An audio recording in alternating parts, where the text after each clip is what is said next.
तो सचिन बताइए, आखिरी घंटे से लेकर आने वाले दिनों में ट्रेडिंग की रणनीति क्या देख रहे हैं आप? मुझे यहाँ पर दो स्टॉक्स पसंद आ रहे हैं। पहला स्टॉक जो है वो फर्टिलाइजर एंड केमिकल सेक्टर से ही, जो कि अभी हम डिस्कस कर रहे थे। स्टॉक का नाम है कोरोमंडल इंटरनेशनल, और स्टॉक के चार्ट सेटअप अगर हम देखेंगे तो काफी पॉजिटिव मूड में जो है वो ट्रेड होते हुए नजर आ रहे हैं। एक अच्छी स्ट्रेंथ जो है वो कंटिन्यू करता हुआ प्रीवियस कुछ टाइम फ्रेम्स में, और प्रीवियस कुछ टाइम से जो है वो स्टॉक कंटिन्यू करता हुआ नजर आ रहा है। सो मुझे लग रहा है यहाँ पर कोरोमंडल इंटरनेशनल के अंदर करंट मार्केट प्राइस से भी बाय इनिशिएट किए जा सकते हैं। डाउन साइड में एक स्टॉप लॉस 1820 का रहेगा। यहाँ पे दो टारगेट सजेस्ट करूंगा। पहला टारगेट जो है वो रहेगा 1940, और अप साइड में दूसरा टारगेट मुझे लग रहा है करीब 1980 तक के लिए, जो कि हमें देखने को मिल सकता है। तो दूसरा स्टॉक मेरा यहाँ पर वो है इंफ्रास्ट्रक्चर सेक्टर से, एंड स्टॉक का नाम है यहाँ पर अशोक बिल्डकॉन। अशोका बिल्डकॉन के अंदर भी कुछ सेटअप्स पॉजिटिव साइड्स में कंटिन्यू होते हुए दिख रहे हैं। आज एक अच्छा रिवर्सल फॉर्म होता हुआ दिखा है। एक स्ट्रेंथ जो है वो मॉर्निंग से ही स्टॉक कंटिन्यू करता हुआ दिख रहा है। सो करंट मार्केट प्राइस से यहाँ पर बाइंग की सलाह रहेगी। डाउन साइड स्टॉप लॉस 273 का रहेगा।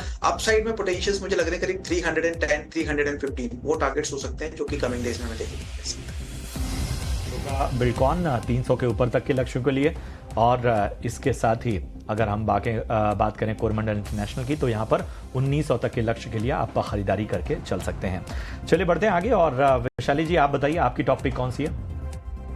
I would say actually container corporation एक मुझे ये लेवल पे सही लग रहा है 778। काफी पीक चुका है। अभी वन वे डाउनफॉल हमने देखा है right from 1150 to now 770 levels. So ये लेवल में मुझे एक सही एक स्ट्रेंथ दिख रही है, sign of reversal with stop loss of 760। मुझे ये लग रहा है ये स्टॉक जा सकता है 800 810 की तरफ। और दूसरा है जिंदाल स्टेनलेस, जो एक मोमेंटम अभी थोड़ा सा पिकअप कर रहा था और अभी टेक्निकली भी ओवरसोल्ड में है। तो I think 627 and stop loss रहेगा 615, टारगेट रहेगा 650।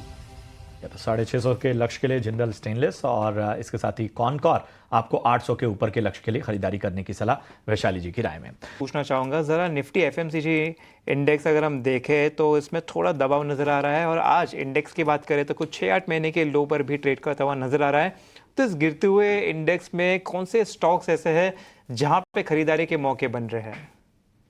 सो आज देखें तो गोदरेज कंज्यूमर एक टेक्निकली वेल प्लेस्ड है। सो गोदरेज कंज्यूमर में मुझे पॉजिटिव व्यू बन रहा है। 1149 पे अभी फिलहाल है। तो आई वुड से 1100 के सपोर्ट के साथ इसको कंसिडर किया जा सकता है। 1250 1300 तक भी जा सकता है। और दूसरा जो मुझे अभी भी सही लग रहा है वो है आई थिंक HUL ऑल्सो ये लेवल पे खरीदी कर सकते हैं, बिकॉज काफी कंसोलिडेशन और साइडवेज मूव में ही है। तो अगर एज लॉन्ग एज 2300 लेवल्स के सपोर्ट इंटैक्ट है तो ये स्टॉक को कंसिडर किया जा सकता है। एक खबर शुगर सेक्टर के लिए बहुत ही अहम। जी हाँ, कैबिनेट से एथेनॉल के दाम बढ़ाने को मंजूरी मिल गई है। शुगर केन से बने एथेनॉल की कीमतों में 1 से 2 रुपए प्रति लीटर की बढ़ोतरी संभव हो सकती है। तो बड़ी खबर इस वक्त की, शुगर केन से बने एथेनॉल की दाम बढ़ाने को मंजूरी मिली है, और ये दाम जो होगा वो 1 से 2 रुपए प्रति लीटर की बढ़ोतरी देखने को मिलेगी। और आप देखिए इंपैक्ट बलरामपुर चीनी, जी हाँ, इस वक्त अच्छी तेजी देखने को मिल रही है, और ये खबर हमने सबसे पहले आपको बताई थी। हमारे सहयोगी ने आपके सामने ये खबर रखी थी, और इन खबरों पर अब मुहर लगती हुई नजर आ रही है। यही नहीं, 10,300 करोड़ के बॉन्ड रिडेम्पशन प्लान को भी मंजूरी दी गई है। और इन सब के बीच में लगातार आप देखिए, न सिर्फ शुगर जो सेक्टर है, उसके अलावा केमिकल और फर्टिलाइजर, चूंकि इन एक तरह से इंटरलिंक्ड होते हैं ये तमाम सेक्टर, उनमें भी आज जबरदस्त तेजी देखने को मिल रही है। हम आपके सामने अगर रखें तमाम, अगर हम बाकी केमिकल और फर्टिलाइजर शेयरों पर भी गौर करें तो वहां पर भी जो है वो अहम एक्शन देखने को मिल रहा है। वैसे और भी अहम खबरें आप देख रहे हैं, ये थोड़ी सी अलग अलग खबरें हैं। एक जो खबर है वो कैबिनेट से एथेनॉल के दाम बढ़ाने को मंजूरी मिली है, उसके अलावा कैबिनेट से RINL के रिवाइवल को मंजूरी मिली है, उसकी डिटेल भी हम आपको अब बता रहे हैं, और सूत्रों के हवाले से कुछ और भी खबरें हम लगातार आपके सामने रखेंगे। लेकिन फोकस अगर हम एथेनॉल पर करें तो इस वक्त सबसे अहम खबर शुगर सेक्टर के लिहाज से एक्शन भी हमें शुगर स्टॉक्स में साफ तौर पर देखने को मिल रहा है। आप इस वक्त देखिए, अगर शुगर, केमिकल और फर्टिलाइजर स्पेस में हम जाएं तो वहां पर ज़बरदस्त एक्शन हम देख पा रहे हैं। केमिकल शेयरों में अच्छी तेज़ी देखने को मिल रही, फर्टिलाइजर स्पेस में हमें अच्छी तेज़ी देखने को मिल रही है। शुगर स्टॉक्स भी अच्छे तरीके से आगे बढ़ते हुए नज़र आ रहे हैं।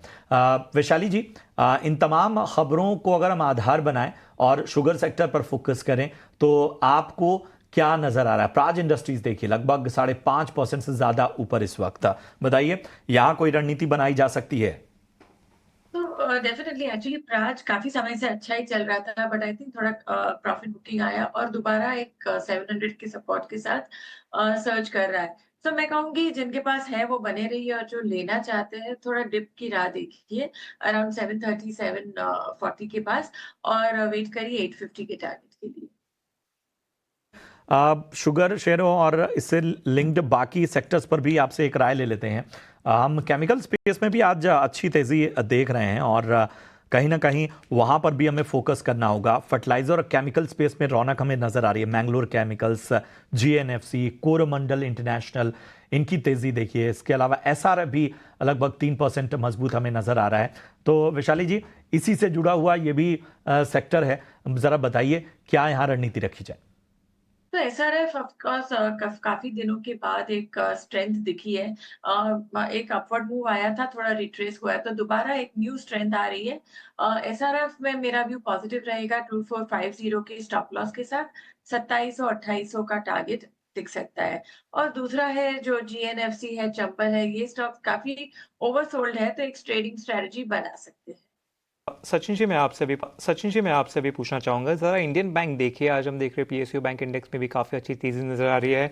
इस स्टॉक में देखें तो 5% का अच्छा गेन होता हुआ नज़र आ रहा है। पिछले महीने के हाई से देखें तो वहाँ से स्टॉक पहले तो कुछ 20-22% गिर चुका था, फिर इस महीने के लो से देखें तो कुछ 10% ऊपर चढ़ चुका है। तो क्या ऐसे कह सकते कि थोड़ा रिवर्सल के साइन नज़र आ गए हैं, या ये सिर्फ एक टेम्पररी पुल बैक है? हाँ जी अंश जी, ये देखिए अगर यहाँ पर मैं फोकस करूँ डेली को छोड़ के वीकली चार्ट्स पर, तो स्ट्रक्चर्स काफी पॉजिटिव है, नो डाउट। एक रिट्रेसमेंट हमने देखे हैं हायर साइड में करीब 600 के आसपास से, और एक कंटिन्यू डिप थी towards the level of 475, but वहां से एक रिवर्सल मूव है। बट स्टॉक अभी भी ऑन द हायर साइड में कुछ रेजिस्टेंस को फेस कर सकता है, और अप साइड में जो रेजिस्टेंस जोन्स आ रहे हैं, जो हर्डल्स हैं स्टॉक के लिए, वो है नियर अराउंड 540 545 के आसपास में, जो कि एक इमीडिएट हर्डल है। और मुझे लग रहा है 540 45 अगर ये रेंज को ब्रेक करता है स्टॉक, तो फिर वापस से एक बार अटेम्प्ट कर सकता है अपसाइड मोमेंटम्स करीब 570 580 तक के लिए। सो अभी के लिए करंट मार्केट प्राइस से स्लाइड स्कोप है 540 45 तक के लिए, और अराउंड दैट लेवल मुझे लगता है एक बार स्टॉक को वापस से रिव्यू करना रहेगा, बिकॉज वहां पर एक मल्टीपल रेजिस्टेंस जोन्स बने हुए हैं, जो कि एक हर्डल हो सकता है स्टॉक के लिए। बट अगर 545 के लेवल्स यहाँ पर कंसोलिडेशन के बाद में ब्रेक करता हुआ स्टॉक नजर आता है, तो फिर पोटेंशियल्स जो है वो 570 और 600 तक के लिए कंटिन्यू होता हुआ दिखाई दे सकता है।